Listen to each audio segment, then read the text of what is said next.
Shalom. I'm Minister Dr. Cynthia Marie Whitley, but I'm not your conventional minister. The name of this podcast is Be Aware. Be aware of your thoughts. Each week, we will review self-realization tips using primarily biblical references through storytelling. We will reflect on our thoughts and become aware.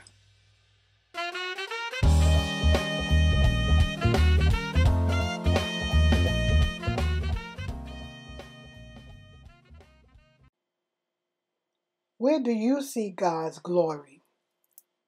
Start to make your own list. I bet you will exclude yourself. I'll begin with my list. I can see and feel God's glory when I stand by the ocean side, watching the water flow out beyond the horizon as it serves as a source of food and recreation for many people and creatures of the sea.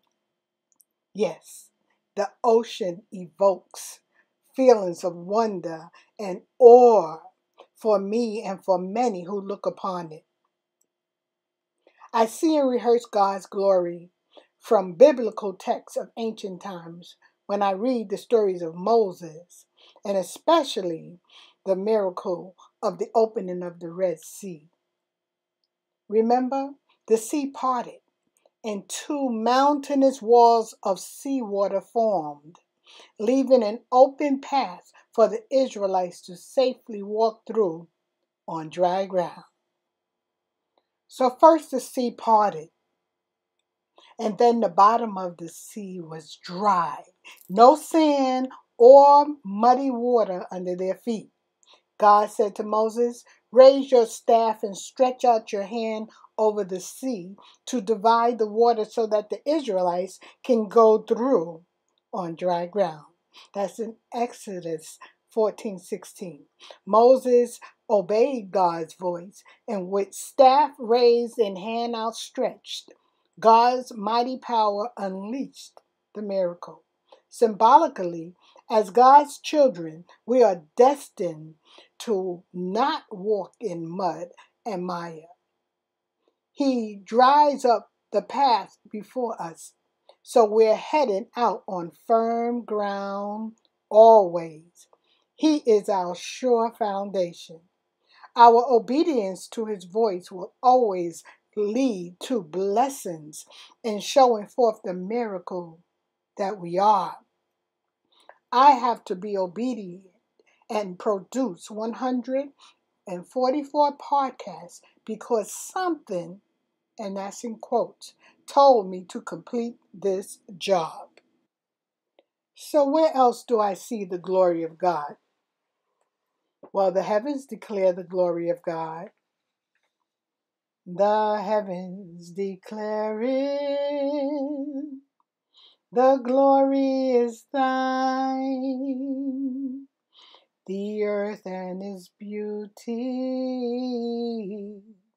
shows honor divine. I haven't done that in a long time. There is no ending to the Bible's miracles and the glory of God. But what about your own life? What about your being? B-E-I-N-G. Can you find God's glory in yourself? Have you seen his glory in your life as your life? Do you have a style or way of expressing yourself that is unique only to you? Of course you do. We all do.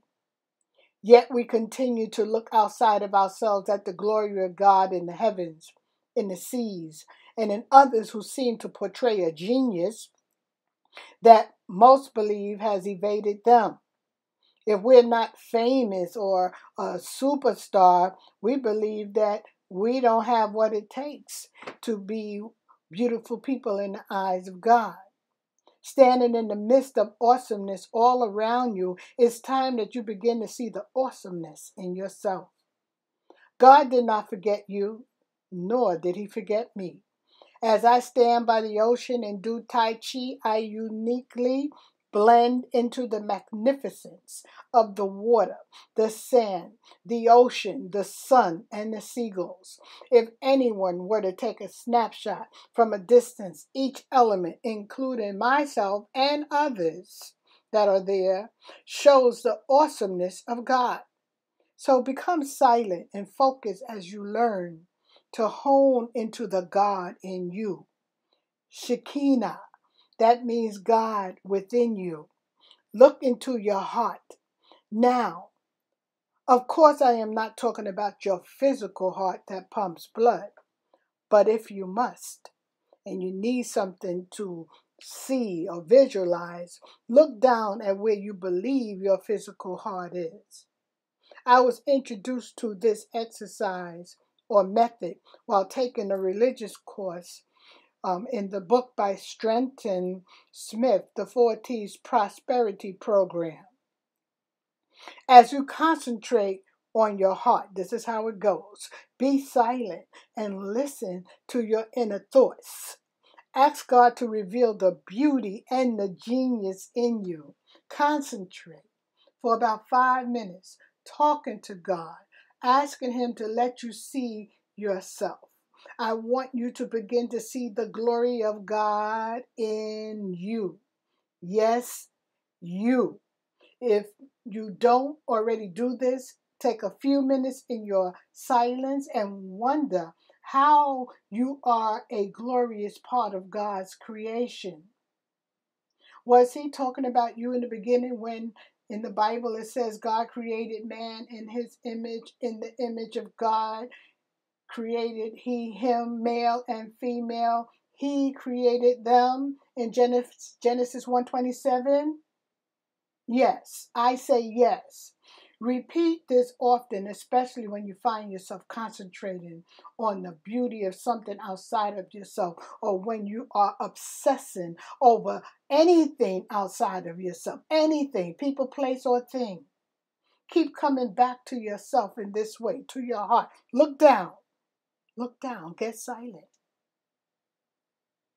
Just know that there is no place like home, and home is in your heart. Come back. Peace and shalom.